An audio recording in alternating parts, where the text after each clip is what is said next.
నగదు బదిలీ. అన్ని నియోజకవర్గాల్లోకి కీలక పోస్టులన్నీ బేరం పెట్టిన కూటమి నేతలు. ఎమ్మెల్యేల సిఫార్సులతో ఉద్యోగులకు జీరో సర్వీస్ బదిలీలు.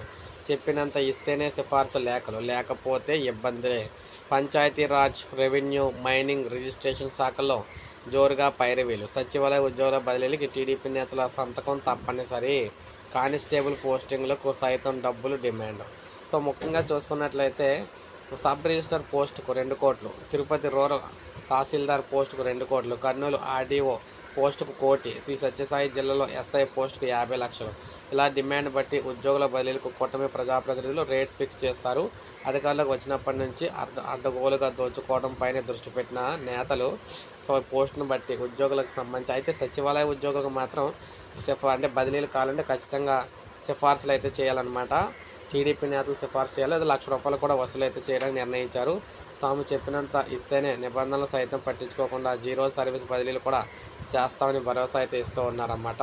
సో ఈ విధంగా మనం చూసుకున్నట్లయితే మీరు ఇక్కడ చూసుకోవచ్చు ఉద్యోగులకు సంబంధించి ఈ విధంగా అయితే ఉంటున్నాయని చెప్పేసి మనకి సాక్షిలో కథనం రావడం జరిగింది.